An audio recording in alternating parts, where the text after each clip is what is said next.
Bismillahirrahmanirrahim. Assalamualaikum warahmatullahi wabarakatuh. Innal hamdalillah nahmaduhu wa nasta'inuhu wa nastaghfiruh. Wa na'udzu billahi min shururi anfusina wa min sayyiati a'malina. May yahdihillahu fala mudilla lahu wa may yudlilhu fala hadiya lahu. أشهد أن لا إله إلا الله وحده لا شريك له وأشهد أن محمدا عبده ورسوله لا نبي بعد.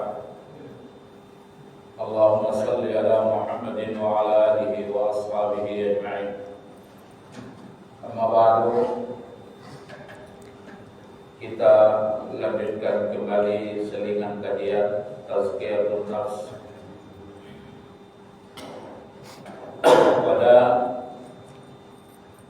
kesempatan yang lewat kita sudah pelajari bahwa yang menjadi penilaian bagi Allah Subhanahu wa taala terhadap seluruh manusia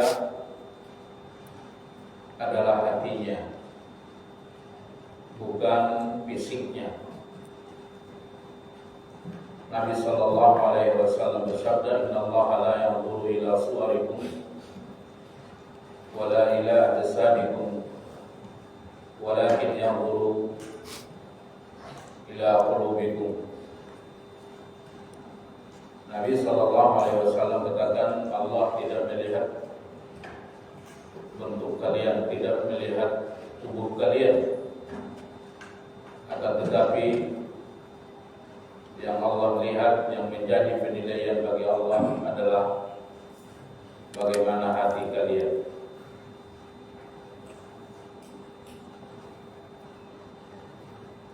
Dalam ayat lain Allah Subhanahu wa taala berfirman, "Wasyamsi wa duhaha wal qamari idza talaha", sampai akhir. Dalam surat ini Allah Subhanahu wa taala bersumpah dengan banyak hal. Yang inti dari sumpah ini, Allah Subhanahu wa taala katakan, "Qad aflaha man zakkaha wa qad khaba man dassaha." Sungguh sangat beruntung orang yang membersihkan hatinya, dan sungguh sangat merugi orang yang hatinya kotor. Dalam ayat lain Allah Subhanahu wa taala katakan, "Yauma la yanfa'u malun wa la banun illa man atallaha biqalbin salim." Nanti pada hari kiamat tidak bermanfaat harta yang banyak, tidak bermanfaat anak yang banyak. Yang bermanfaat adalah siapa yang datang menemui Allah dengan membawa hati yang sehat. Nah, jadi yang paling penting untuk diperhatikan seorang mukmin adalah hatinya. Yang paling penting diperhatikan seorang mukmin adalah hatinya. Karena nanti yang akan selamat di akhirat adalah orang yang datang menemui Allah Subhanahu wa taala dengan hati yang baik, hati yang bersih, hati yang sehat. Bentuk tubuh, penampilan dan lain-lain itu tidak menjadi penilaian bagi Allah Subhanahu wa taala. Jemaah sekalian yang insyaallah dirahmati Allah Subhanahu wa taala, maka tidak ada hal yang paling penting untuk selalu kita perhatikan adalah bagaimana kondisi hati kita. Hati itu ada 3 macam. Ada hati yang hidup, ada hati yang mati, ada hati yang sakit. Hal ini Allah Subhanahu wa taala katakan dalam awal Al-Qur'an. Orang yang hatinya hidup itu adalah orang yang beriman. Alladzina yu'minuna bil ghaibi wa yuqimuna as-salata wa mimma razaqnahum yunfiqun, sampai akhir ayat. Yang kedua, Allah berbicara tentang orang yang hatinya mati, yaitu orang kafir. Innal ladzina kafaru sawa'un 'alaihim a'adzartahum am lam tunzirhum la yu'minun. khatamallahu ala qulubihim wa ala sam'ihim wa ala absarihim ghishawah wa lahum adzabun adzim. Ada hati yang mati, yaitu hatinya orang-orang kafir. Hati yang mati sudah dicap Allah, tidak bisa menerima kebenaran, diberi peringatan atau tidak diberi peringatan. Yang ketiga, ada hati yang sakit. Allah katakan ini adalah orang munafik. Fi qulubihim maradun fazadahumullahu maradan wa lahum adzabun alim. Nah, jadi ada 3 macam hati. Hati yang hidup itu hatinya orang yang beriman. Hati yang mati itu hatinya orang yang kafir. Hati yang sakit itu adalah orang-orang munafik. Jemaah sekalian yang insyaallah dirahmati Allah, setiap manusia ada 3 bejana di dalam dirinya yang harus dia isi. Ada 3 bejana di dalam dirinya yang harus terus diisi. Yang pertama, bejana ini ada di kepalanya. Yang kedua, bejana ini ada di dadanya. Yang ketiga, ada di dalam perutnya, ada di perut. Bejana yang ada di dalam kepala, di situ ada ada otak. Yang di situ ada ilmu. Bejana yang ada di kepala ini harus terus-menerus diisi dengan ilmu. Di dalam dada ada bejana yang disebut dengan hati, dan hati ini harus terus-menerus diisi dengan iman.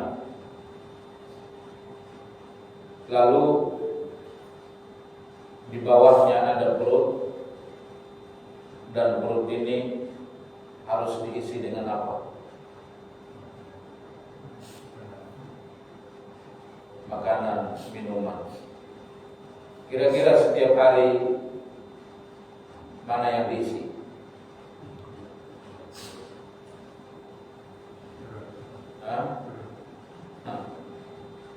Mana yang selalu kita isi? Mana banyakkan yang kita isi? Bejana yang ada di kepala, yang ada di dalam dada, atau perut? Nabi SAW katakan, "Ma mala'a adamiyun wi'a syarran min batni." Kata Nabi, tidak ada bejana yang paling jelek. Tidak ada bejana yang paling jelek yang selalu diisi oleh anak manusia selain daripada perutnya. Jadi kata Nabi, bejana yang paling jelek yang selalu diisi manusia adalah perutnya. Tapi ini yang terus kita isi. Habis-habisan mengeluarkan tenaga, memeras pikiran untuk mengisi perut. Tidak pernah berpikir untuk mengisi otak. Tidak pernah berpikir untuk mengisi hati. Yang terus-menerus kita pikirkan itu bagaimana bisa mengisi perut. Sementara Nabi SAW katakan, tidak ada bejana yang paling jelek yang selalu diisi oleh anak manusia selain daripada perutnya. Bihasbi bin Adam luqaiman yuqimna sulbahu.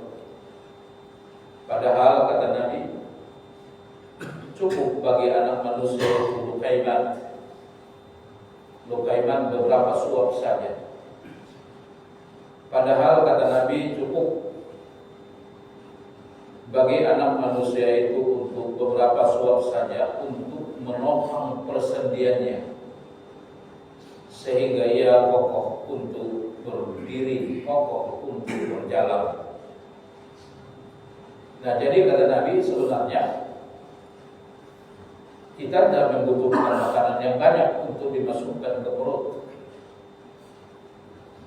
Cukup beberapa suap saja, kata Nabi, itu sudah bisa membuat persendian kita kokoh.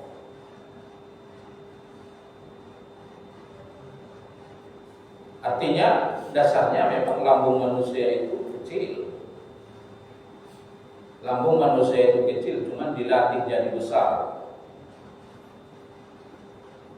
Makan sebanyak-banyaknya, minum sebanyak-banyaknya, sehingga lambung itu membesar, sehingga tumbuh syahwat yang sangat luar biasa terhadap dunia. Sehingga yang ada dalam pikiran kita, kalau sudah lambung penuh, ada beberapa macam yang muncul.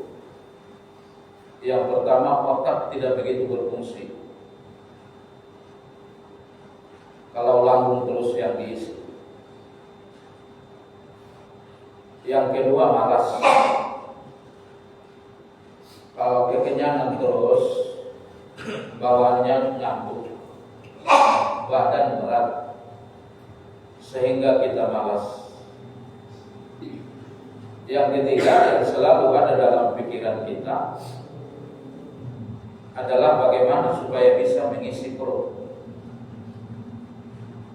Sehingga yang ditakutkan, takut perut tidak terisi. Tidak lagi takut hati tidak terisi. Tidak lagi takut otak tidak terisi. Sehingga yang ada dalam pikiran kita itu adalah bagaimana kita mengisi perut kita. Jangan sampai tidak makan, jangan sampai tidak minum. Padahal kata Nabi, cukup beberapa suap saja. Cukup beberapa suap saja, kata Nabi, engkau sudah bisa kokoh berdiri. Engkau sudah kuat. Jadi banyak makan itu sama sekali tidak ada manfaatnya, bahayanya banyak ya. Banyak makan itu bikin malas. Banyak makan itu adalah membuat muncul sumber banyak dosa. Banyak makan itu membuat otak tidak berfungsi, membuat otak tidak jalan, tidak cerdas. Fa in kana la mahalata fa thuluthu li ta'ami. Kata Nabi, kalau masih kurang beberapa suap, maka isilah sepertiga lambungmu dengan makanan. Wa thuluthu li syarabin, dan isi sepertiga lagi dengan minuman. Wa thuluthu li nafasihi, dan isi sepertiga lagi, kosongkan sepertiga untuk nafas. Kosongkan sepertiga untuk nafas. Jadi kita biasanya bagaimana? 2/3 untuk makanan, 1/3 untuk minum. Sehingga untuk nafas tidak ada. Nah, jadi Nabi SAW katakan paling banyak, kalaupun mau nggak cukup beberapa suap, kata Nabi, isi sepertiga makanan, sepertiga minuman, kosongkan sepertiga untuk nafas. Tapi sebenarnya kata Nabi, kita tidak butuh kata Nabi untuk banyak makan. Fisik kita ini sudah kuat. Nah, ini antara lain adalah kunci daripada kesehatan. Satu ketika Nabi SAW menyendiri, dia ingin hanya berdoa dengan Allah Subhanahu wa ta'ala.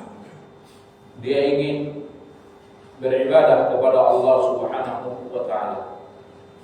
Lalu dia dibuatkan sebuah ruangan di Masjid Nabawi. Di tempat ini beliau beribadah kepada Allah, berzikir, sholat, berdoa dan lain-lain. Dia tidak keluar kecuali dalam keadaan hal yang dibutuhkan seperti qada hajat. Dia tidak kembali ke rumahnya. Padahal rumah Nabi adalah di samping Masjid Nabawi. ada seorang sahabat yang jaga. Maksudnya kalau ada yang ingin bertemu dengan Nabi, nah sementara Nabi tidak menerima tamu dulu, dia ingin hanya berduaan dengan Rabbnya, hanya berduaan dengan Allah Subhanahu wa taala selama 1 bulan di sebuah ruangan yang dibuat khusus di dalam Masjid Nabawi. Menyebar isu bahwa Nabi telah mentalak istrinya. Nabi telah mentalak istri-istrinya. Karena Nabi tidak kembali ke rumahnya selama 1 bulan. Padahal tidak. Nabi hanya ingin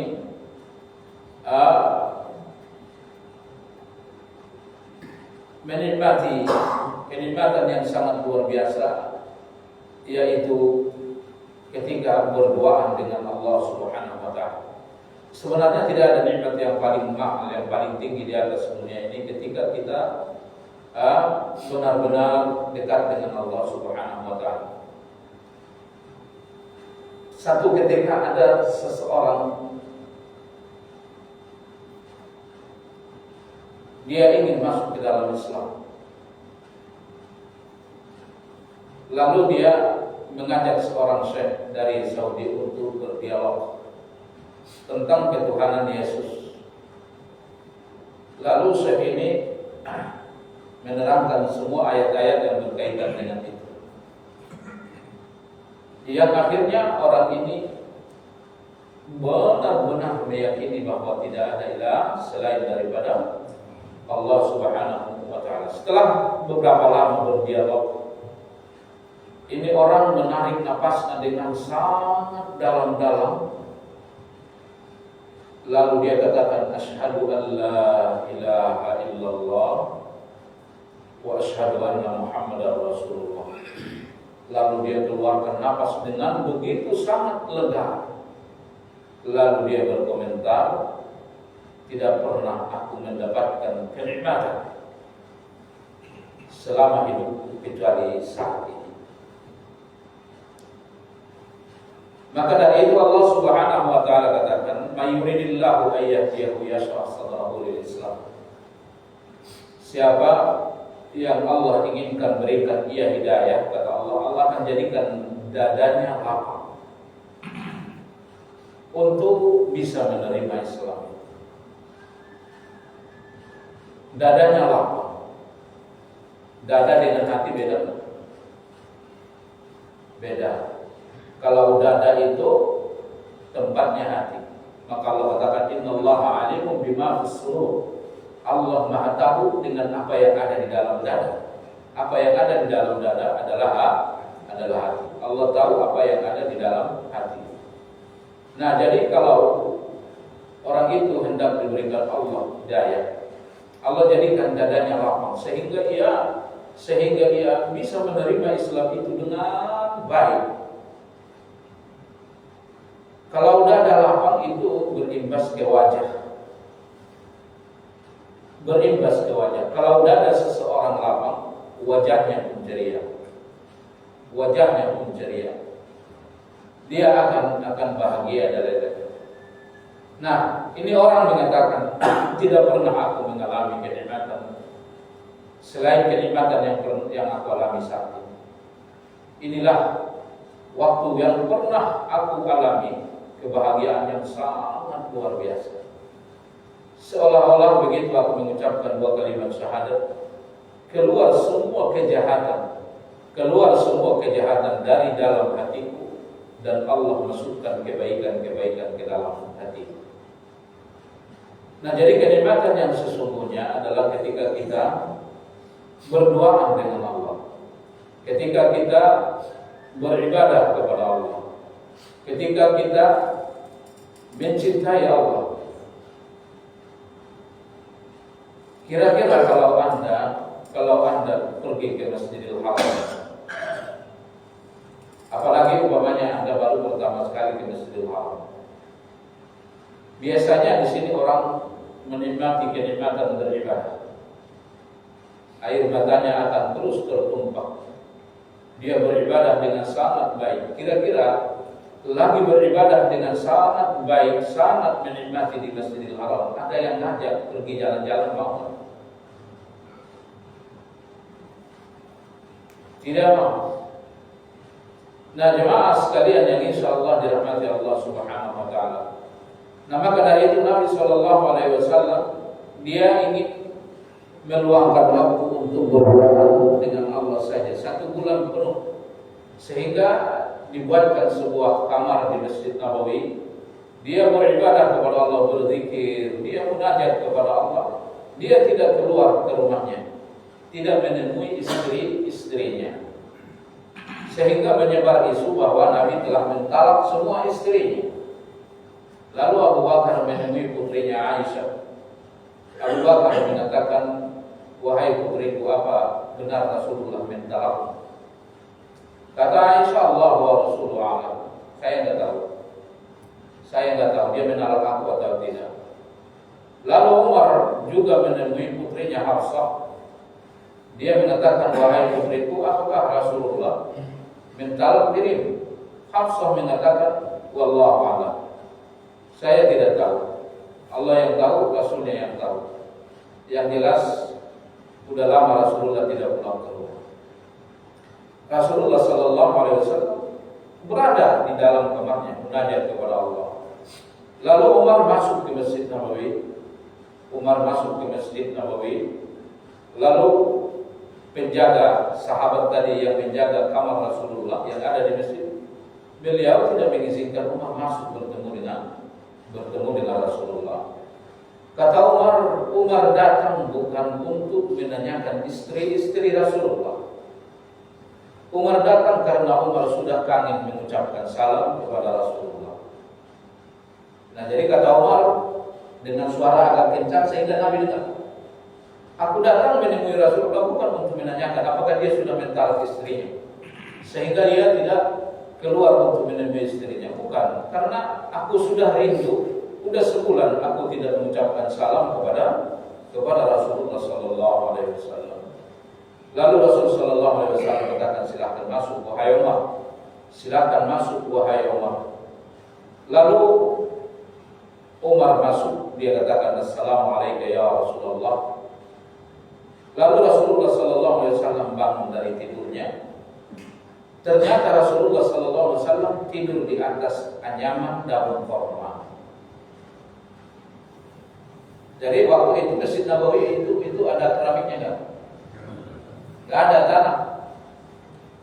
tanah. Rasul tidur di atas daun anyaman daun kurma. Nah, tentu itu ada lubang-lubang, ada lubang bolong-bolong dikit kan anyaman. Nah, dari bolong-bolongnya ini itu keluar debu sehingga Rasulullah sallallahu alaihi wasallam tubuhnya berdebu. Rasulullah tidur dengan menindih badannya yang sebelah kanan. Dia bangun, lalu Umar melihat bekas daun kurma yang dianyam di badan Rasulullah sallallahu alaihi wasallam. Jadi enakan mana tidur ada dari Nabi?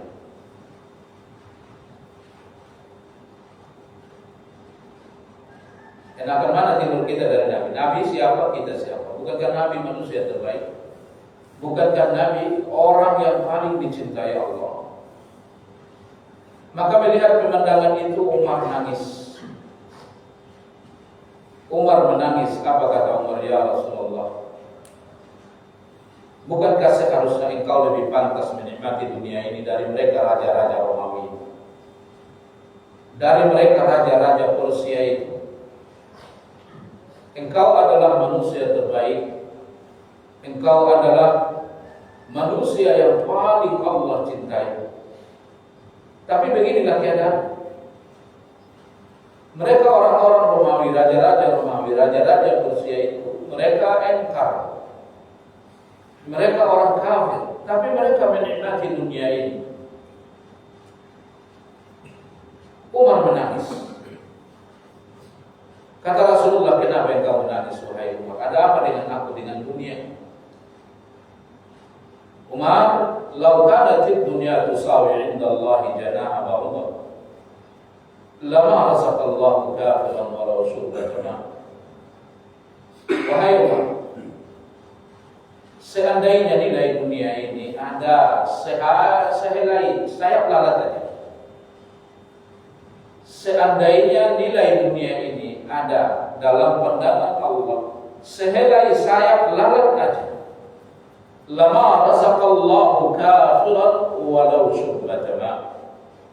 Allah tidak berikan orang kafir itu walaupun setetes air. Jadi dunia ini enggak ada apa-apanya, wah. Enggak ada apa-apanya dunia ini dalam penilaian Allah dan penilaian saya, kata Nabi. Walaupun hanya dan nyampe sehelai sayap lalat. Siapa yang berani bayar sehelai sayap lalat? Berani bayar? Gak ada yang mau bayar sehelai sayap lalat. Jadi dunia ini, Umar, tidak ada, dengan sehelai sayap lalat aja enggak ada dalam penilaian Allah, kata Rasulullah. Lalu kenapa engkau menangis? Wahai Allah, tidakkah engkau rida dunia ini untuk mereka orang yang kafir? Surga adalah untukmu. Bukankah Allah Subhanahu wa taala katakan, walal akhiratu khairul laka minal ula. Walal akhiratu khairul laka minal ula. Bukankah akhirat itu lebih baik daripada dunia? Jemaah sekalian yang insyaallah dirahmati Allah. Masuknya Umar ke dalam kamar Rasul ini, dia mendapatkan 3 ilmu yang sangat luar biasa.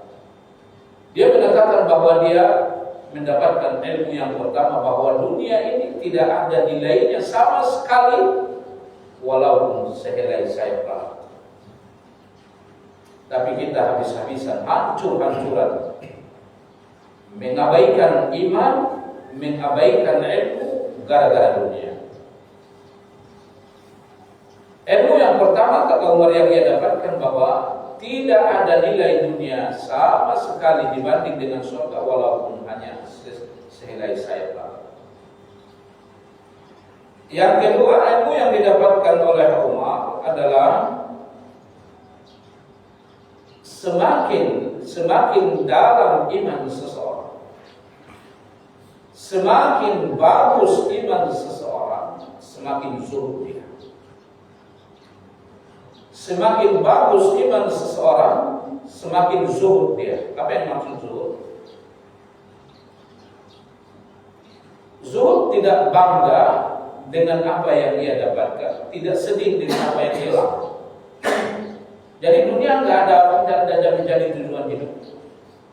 Dia tahu bahwa dunia ini itu semua telah ditakdirkan untuk dia.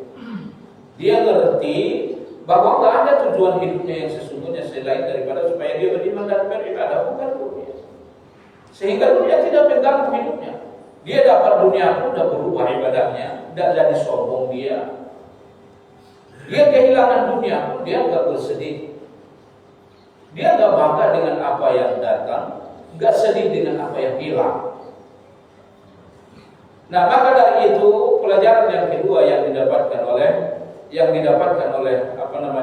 Umar, bahwa semakin bagus iman seseorang, semakin zuhud dia. Yang ketiga, semakin buruk iman seseorang, semakin lemah iman seseorang, semakin rakus dia terhadap dunia. Ini adalah pelajaran yang sangat penting yang didapatkan oleh Umar ketika ia menemui Rasulullah sallallahu alaihi wasallam. Satu ketika Abu Hurairah datang dari Bahrain. Diutus Rasul untuk mengambil zakat. Dia membawa harta yang sangat banyak. Dari Bahrain. Dia membawa onta yang penuh dengan muatan yang sangat banyak dari Bahrain. Dibawa ke Madinah, ke Masjid Nabawi.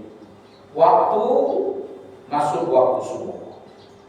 Jadi belum masuk waktu subuh, malam mendekat subuh, Abu Hurairah datang dari Bahrain, membawa harta yang sangat banyak. Orang-orang munafik berkumpul sehingga sholat subuh ramai. Masjid Nabawi banjir, sampai ke jalan-jalan banjir. Kenapa? Padahal selama ini mereka tidak sholat subuh. Mereka munafik. Munafik ini paling berat bagi dia sholat subuh dan sholat isya, maka mereka jarang. Karena di zaman Nabi tidak ada lampu penerang sehingga tidak kelihatan siapa yang di masjid, siapa yang tidak di masjid. Maka sholat subuh dan sholat isya menghilangkan kemunafikan. Maka sholat subuh dan sholat isya, sebagian ulama mengatakan sholat asar itu adalah siapa yang mampu datang ke masjid membuktikan benar-benar orang beriman, dan itu akan menghilangkan sifat munafik. Nah, kalau ingin tahu orang beriman benar, lihat dia sholat subuhnya, lihat dia sholat asarnya, lihat dia sholat isyanya. Nah, ini karena orang-orang munafik melihat banyak harta dibawa Abu Hurairah dari Bahrain, tapi belum dibagi-bagi. Nanti habis sholat subuh baru mau dibagi, sehingga Masjid Nabawi banjir. Orang munafik datang semua. Nabi SAW ketika selesai sholat subuh, Nabi SAW keluar. Apa kata Nabi? Melihat bahwa sudah penuh masjid dan dia lihat wajah-wajah munafik ada di situ. Kata Nabi, aku tidak khawatir. Sama sekali aku tidak khawatir kalau kalian menjadi orang miskin. Yang aku khawatirkan, kata Nabi, adalah Allah bukakan untuk kalian. Allah bukakan untuk kalian rizki sebanyak-banyaknya, sehingga kalian berlomba-lomba untuk mendapatkannya, sehingga kalian akan hancur sebagaimana umat-umat yang dahulu Allah bukakan untuk mereka pintu rizki, lalu mereka hancur. Mereka berlomba-lomba lalu mereka hancur, kata Nabi. Nah, jadi Nabi katakan, aku gak khawatirkan kalau yang Allah berikan pada kalian kemiskinan. Karena secara tabiat kalau kita jadi miskin, ya harus mendekat pada Allah, ya. Kalau udah miskin, gak boleh sombong, ya. Kira-kira lebih diterima mana orang kaya sombong dari orang miskin? Tapi banyak gak orang miskin sombong? Maka manusia terjelek adalah manusia yang sebenarnya dia susah,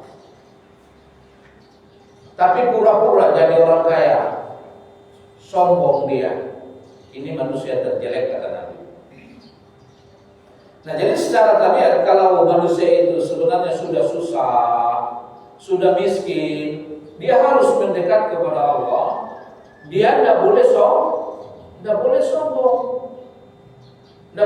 Saya sudah sampaikan kemarin, semakin tua kita, semakin Allah merubah keadaan kita.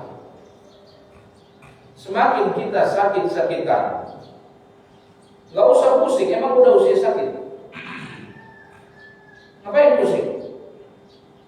Masa sehat melulu? 50 ya udah, 5 penyakit ada, 60 penyakit ada. Emang udah usia sakit? Itu pengantar mati. Kenapa Allah ingin Anda lebih mendekat? Allah ingin kesombongan yang selama ini ada di dalam hati itu hilang. Karena tidak ada orang yang masuk surga orang yang sombong. Enggak ada. Nama kalian dulu kita fisiknya bagus, kuat, malas kita ke masjid. Tapi begitu kita semakin lemah, waduh ini semakin dekat nih kubur nih. Semakin kita mendekat, semakin hilang rasa sombong. Nah, maka dari itu Nabi katakan, aku tidak takut kalau Allah berikan kepada kalian kemiskinan. Karena biasanya semakin orang itu susah, semakin mendekat dia kepada Allah, semakin hilang rasa sombongnya. Maka jangan kita kadang-kadang gampang memponis orang, siapa sombong amat. Mungkin kalau kita kayak dia, kita melebihi dia sombongnya. Nah, jemaah sekalian yang insya Allah dirahmati Allah, lalu yang aku takutkan itu kata Nabi, Allah bukakan untuk kalian rezeki yang banyak. Lalu kalian berlomba-lomba. Nah, ini penyakit. Biasanya kalau kita ada, waduh kalau saya mungkin banyak uang, saya akan baik-baik saja. Saya akan bersyukur, saya akan bersedekah, saya akan ini dan seterusnya. Hati-hati, kalau sudah Allah bukakan rezeki, kira-kira berubah nggak? Kira-kira berubah nggak? Allah tambah lagi, muncul tanafus, muncul berlomba-lomba. Dia bisa beli, saya kenapa nggak bisa beli? Dulu sebelum dia punya mobil, dia bilang, kalau saya bisa punya mobil, cukup satu, saya nggak mau ganti-ganti. Begitu punya mobil, kira-kira berubah nggak? Sekali sebulan ganti, sekali seminggu ganti, muncul terus, muncul berlomba-lomba. Hatta zurtumul maqabir. Nah, jadi yang aku khawatirkan kata Nabi, Allah bukakan untuk kalian, Allah bukakan untuk kalian rezeki yang banyak, lalu kalian berlomba-lomba. Nah, kira-kira iman semakin lemah kan? Dulu lagi susah ke masjid, sekarang udah jarang. Kenapa? Udah agak baikkan ekonominya. Enggak pernah lagi, udah luar biasa bagus ekonominya. Udah pindah. Udah gak nempel lagi katanya. Sering begitu? Maka apa yang khawatirkan kata Nabi adalah Allah bukakan untuk kalian rezeki, kalian berlomba-lomba, ya udah selesai terus. Nah lihat, kalau udah dibukakan Allah rezeki, kalau tidak hati-hati muncul sifat berlomba-lomba, siapa bisa saya, kenapa nggak bisa yang, kalau akhirnya nanti hilang dari peredaran. Enggak datang ngaji, enggak datang sholat berjamaah, enggak datang bermasyarakat. Dia kira dia tidak butuh sama orang lagi. Nah jemaah sekalian yang insya Allah dirahmati Allah Subhanahu Wa Taala. Nah itu, maka kata Nabi kepada mereka orang-orang munafik yang datang sholat karena mengharapkan harta yang dibawa oleh Allah. Aku enggak takut kalau kalian miskin, enggak takut saya. Yang saya takutkan itu Allah bukakan untuk kalian dunia, lalu mereka berlomba-lomba untuk mendapatkannya, lalu kalian dihancurkan oleh Allah Subhanahu Wa Taala. Ini kira-kira kalau Pak DKM bilang, ini kalau sholat subuh satu orang 100.000, ramai nggak masjid ini? Pak DKM bilang, satu sholat, sekali sholat subuh, habis sholat dibagi-bagi 100.000. Kalau nunggu ngaji 200.000, ramai terus bagi kita. Nah itulah mental munafik itu. Nah, walal akhiratu khairul laka minal ula. Pahala itu lebih baik daripada dunia. Pahala itu lebih baik daripada dunia. Jemaah sekalian yang insyaallah dirahmati Allah, buktikan negara Arab dulu ketika mereka belum menemukan kehidupan mereka yang seperti sekarang. Makkah, Madinah, Qatar, Kuwait dan lain. Sebelum mereka menemukan keadaan mereka yang sekarang, kalau sekarang kan tidak ada negara di dunia ini yang paling baik rezekinya selain daripada Jazirah Arab. Ada? Nggak ada. Dulu sebelum mereka mendapatkan kehidupan mereka yang sebaik sekarang ini, tak ada orang Arab itu.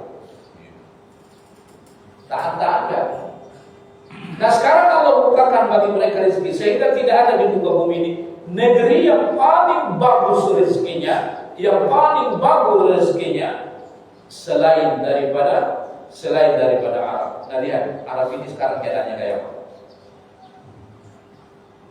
Kan? Kira-kira gimana Arab sekarang? Di muka ada nggak sekarang konsep? Cuman bukan di haramnya ya. Di Riyadh ada nggak kira-kira?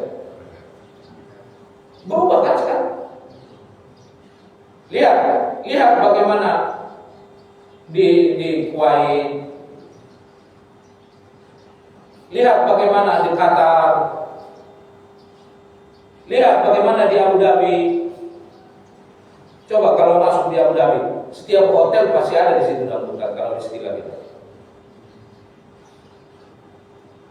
Nah, kenapa mereka berubah ketaatannya kepada Allah? Sehingga mereka kita lihat, aduh, nggak pantas.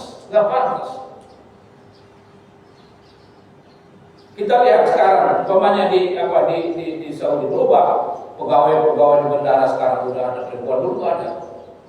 Sekarang udah berkeliaran perempuan. Kenapa berubah itu? Karena Allah bukakan dunia. Allah bukakan dunia. Nah, jemaah sekalian yang insya Allah dirahmati Allah Subhanahu Wa Taala. Nah, jadi kenikmatan yang sesungguhnya adalah iman dan ketaatan kepada Allah Subhanahu Wa Taala.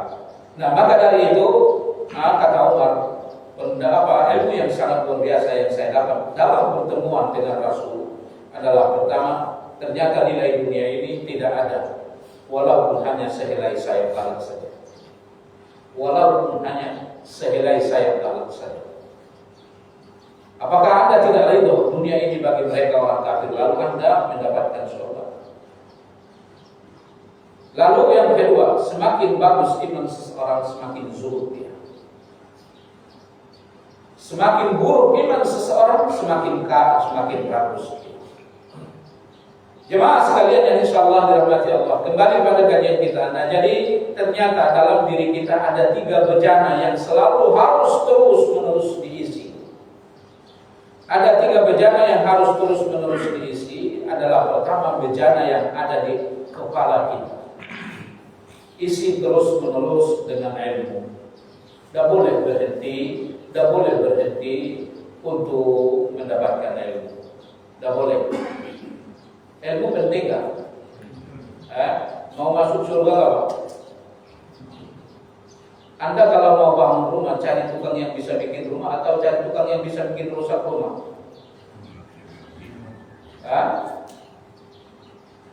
Iya.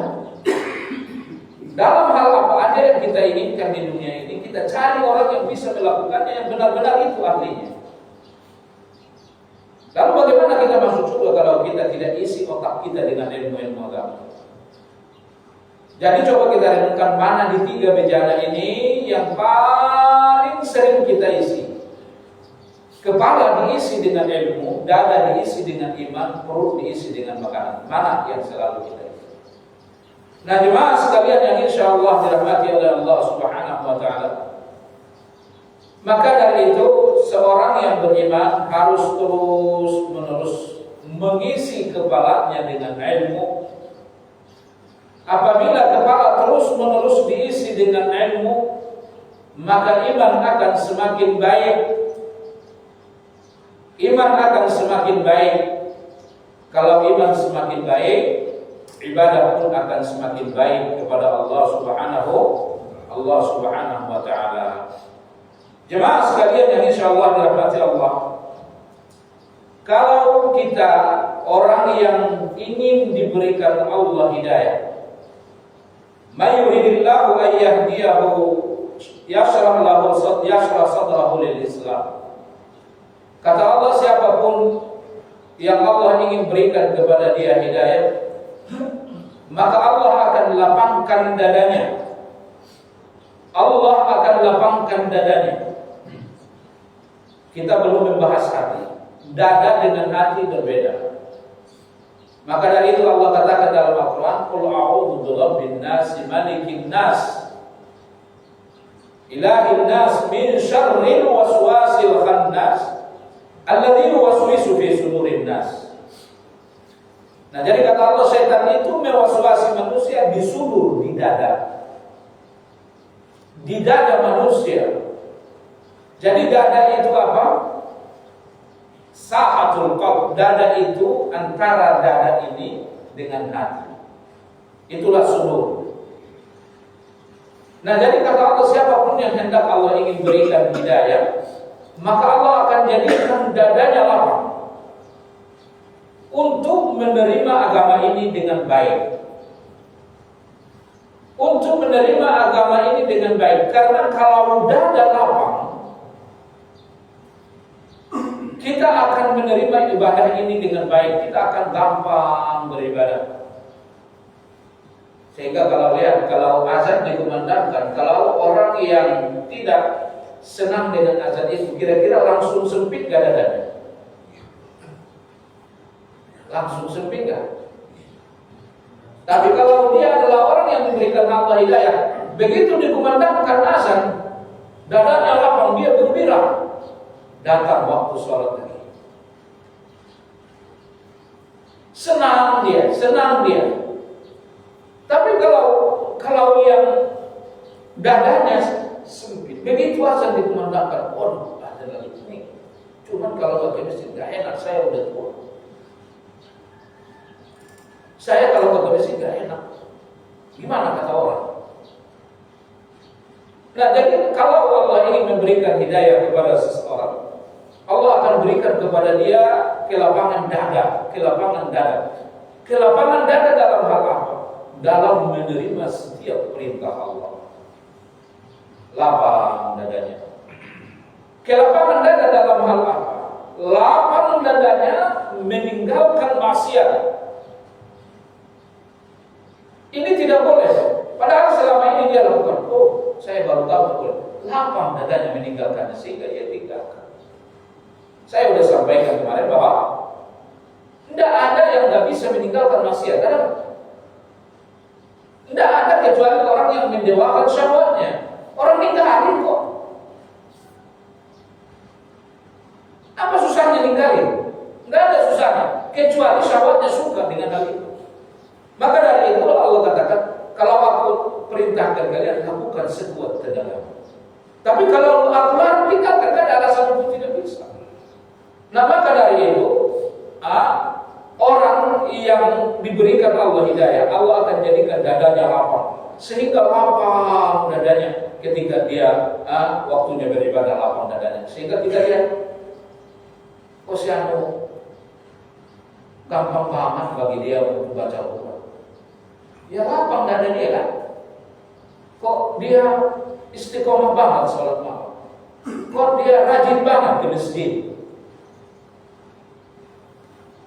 Kalau nggak lapang dadanya nggak bisa itu. Nah, jadi lapang dada mereka melakukan perintah, lapang dada mereka meninggalkan larangan, lapang dada mereka menerima musibah.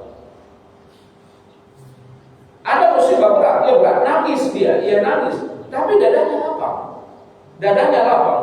Nah, jemaah sekalian yang insya Allah dirahmati Allah Subhanahu wa Ta'ala, maka dari itu Allah katakan, siapa yang Allah ingin berikan hidayah, maka Allah akan lapangkan dadanya, sehingga dadanya dipenuhi dengan iman, sehingga ketika dia diberikan perintah, dia lapang dadanya, dia lakukan dengan baik, sehingga ketika diberikan larangan, dia lapang dadanya, dia tinggalkan dengan baik, sehingga kalau diberikan kepada dia kesulitan hidup, lapang dadanya, sehingga dia tetap bahagia walaupun kesulitan hidup itu berat bagi dia. Maka dari itu, kalau lapang dada kita dikarenakan hidayah yang Allah berikan, apa yang kita dapat? Yang pertama adalah maghfirah, ampunan. Apa hubungannya? Karena semakin lapang dada Anda melakukan perintah, semakin banyak dosa yang dihapuskan. Semakin lapang dada Anda untuk meninggalkan larangan, ya semakin selamat Anda dari dosa. Semakin lapang dada Anda menerima musibah, semakin tinggi kesabaran Anda. Maka dari itu Allah katakan, alam nashrah laka sadrak. Jadi ada dua nasihat dalam Al-Quran yang sangat luar biasa. Ada 3 surat yang sangat luar biasa nasihat. Dan ini surat diturunkan Allah untuk menasihati Nabi. Karena kesusahan Nabi yatim, Nabi orang miskin dan lain-lain. Allah turunkan Wadduha, Allah turunkan Alam Nashrah, Allah turunkan Wat-Tin. 3 surat berbarengan posisinya dalam Al-Quran. Ini berkaitan, yang 3 surat ini nasihat yang sangat luar biasa. Maka dari itu Allah katakan kepada Nabi sebagai nasihat, alam nashrah laka sadrak. Muhammad, bukankah aku sudah lapangkan dadamu?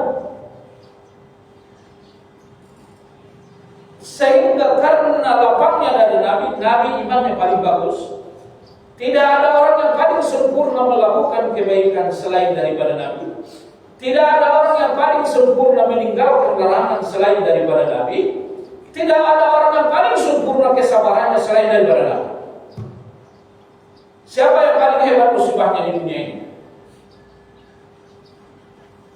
A'zamul bala al-anbiya, kata Nabi. Orang yang paling hebat balanya, yang paling hebat ujiannya adalah para nabi. Di antara para nabi itu yang paling hebat ujiannya ulul azmi, maka mereka dinamakan ulul azmi. Yang paling hebat lagi ujiannya adalah nabi, maka tidak ada yang bisa nyaingin nabi. Coba bayangin, apa yang pernah dialami oleh umat Nabi itu pasti 2 kali lipat pernah dialami Nabi.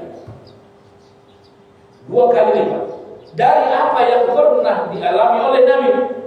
Ada orang anaknya wafat, Nabi semua anaknya wafat, dia saksikan semua untuk kuburkan kecuali Fatimah. Anda yatim, Nabi yatim. Anda miskin, Nabi miskin. Susah makan, belum saya kira kalau sebulan berturut-turut. Nabi berbulan-bulan kadang-kadang hanya makan korma dan air putih. Tidak ada yang paling hebat musibahnya selain Nabi. Maka orang yang paling sabar adalah Nabi. Maka dari itu Allah katakan alam nasrah laka sadrak. Bukankah aku sudah lapangkan dadamu wahai Muhammad? Karena aku lapangkan dadamu, kau lakukan perintah dengan sebaik mungkin. Tidak ada orang yang paling baik melakukan perintah selain engkau. Tidak ada orang yang paling sempurna meninggalkan larangan selain engkau. Tidak ada yang paling sempurna untuk mensabari musibah selain engkau Muhammad. Wa wada'na anka wizrak alladhi anqadha dhahrak.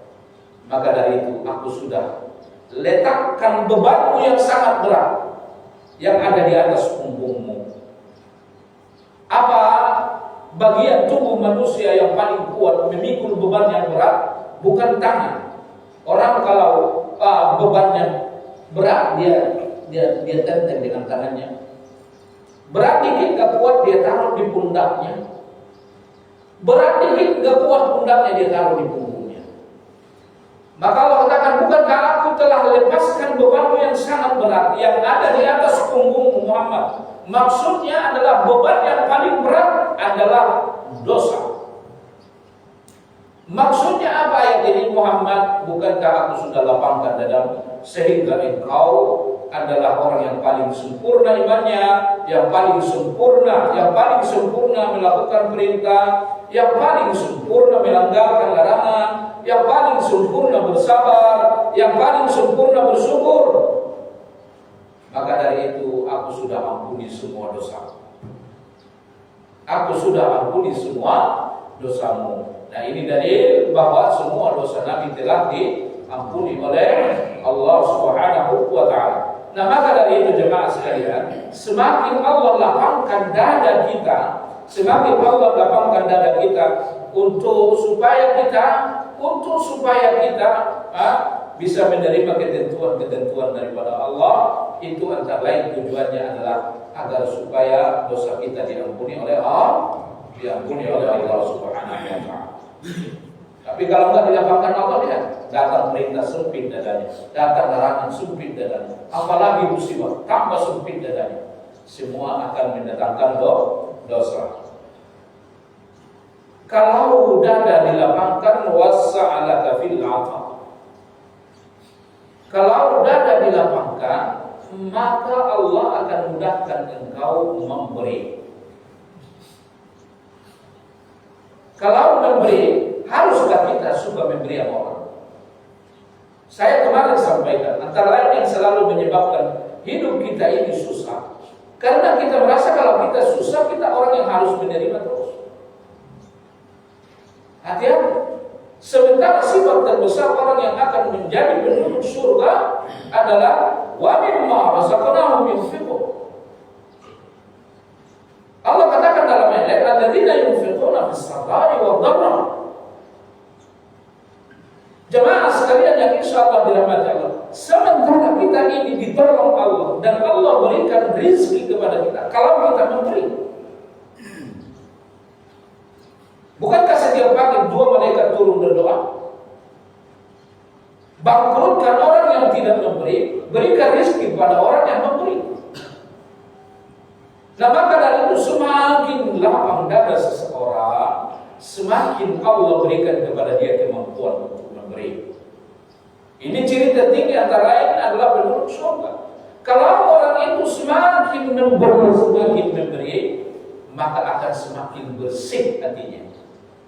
Semakin bersih hatinya. Tapi lihat, kalau orang itu dadanya sempit, dia tidak mampu memberi. Dia tidak mampu memberi. Dia akan semakin suram kalau tidak memberi. Jemaah sekalian yang insya Allah dirahmati Allah. Antara lain, rahasia Allah berikan, Allah jadikan di atas dunia ini ada orang yatim, ada orang miskin dan lain-lain, supaya kita memberi. Tidak akan baik dunia ini kalau tidak ada orang miskin. Yakin?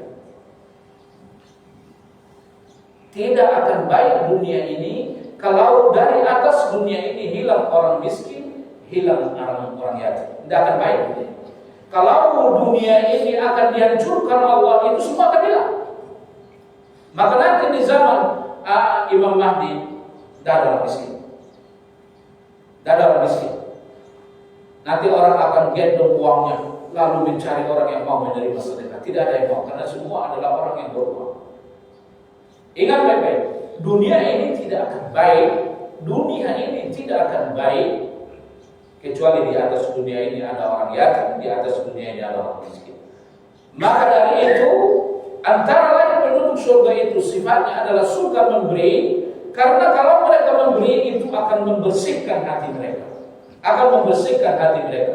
Jemaah sekalian yang insya Allah dirahmati Allah, coba bayangkan kalau kita semua di dunia orang kaya, apa jadinya?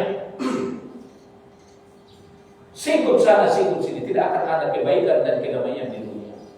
Jemaah sekalian yang insya Allah dirahmati Allah, maka dari itu Allah katakan, kalau Allah ingin menghancurkan sebuah negeri, maka Allah akan jadikan orang-orang yang ada di negeri itu orang-orang kaya yang tidak mau bersedekah.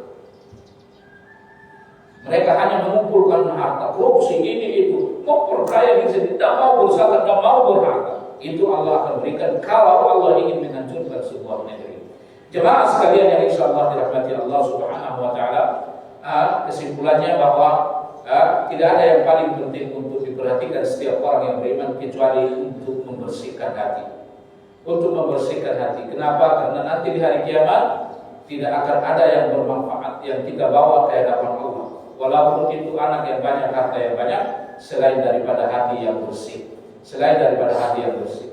Semakin bersih hati kita, semakin kita sempurna melakukan perintah Allah, semakin kita sempurna meninggalkan larangan Allah. Semakin bersih hati kita, semakin kita sabar atas menerima musibah yang diberikan Allah. Semakin bersih hati kita, semakin kita semakin kita mampu memberi kepada orang lain. Semakin bersih hati, semakin gampang menerima masalah, lalu semakin mudah mendapatkan solusi dari masalah itu. Semakin bersih hati kita, maka semakin kita disenangi oleh orang lain. Tidak ada orang yang suka dengan orang yang hatinya kotor. Nah, maka dari itu Allah katakan, siapa yang Allah ingin berikan hidayah, Allah akan menjadikan hatinya lapang, dan itu akan membawa kepada kebaikan di dalam hatinya. Dan insya Allah pada kesempatan datang kita akan mempelajari apa-apa yang harus kita lakukan untuk supaya hati kita bersih.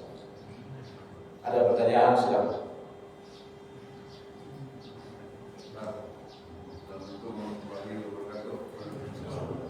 Saya pernah mendengar di televisi ada seorang ustaz yang terkenal dengan tafsir Al-Misbah, dia mengatakan bahwa para nabi itu tidak dijamin surga. Apakah itu benar pendapat itu? Para apa? Para nabi tidak dijamin surga katanya. Sesat, tidak boleh itu diyakini. Tidak boleh. Ya, semua nabi pasti masuk surga. Pasti masuk surga. Kenapa nggak masuk surga? Semua orang yang beriman pasti masuk surga. Berarti para nabi nggak pasti terima. Ya, Semua orang yang beriman pasti masuk surga. Cuma kita udah pelajari tingkatan-tingkatan orang beriman.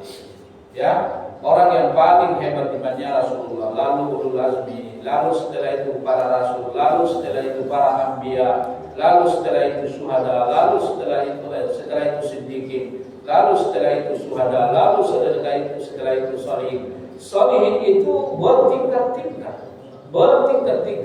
Tingkatan sholihin yang paling rendah, mereka mati dalam keadaan beriman, tidak punya amal. Apakah masuk surga? Iya, masuk surga. Cuma ala masyiatillah. Kalau Allah tidak maafkan dosanya, Allah bakar dulu di neraka. Tapi akhirnya masuk surga. Jadi setiap orang yang beriman pasti masuk surga. Itu akidah Ahlussunnah wal Jamaah. Ya, tidak boleh dibilang para nabi, tidak boleh dibilang para nabi tidak pasti masuk surga. Ya, keyakinan seperti ini bisa membawa kepada kekafiran. Tidak boleh. Ada lagi? Dan kita tutup dengan kafaratul majelis. Subhanakallahumma wa bihamdika asyhadu an la ilaha illa anta astaghfiruka wa atubu ilaik. Assalamualaikum warahmatullahi wabarakatuh.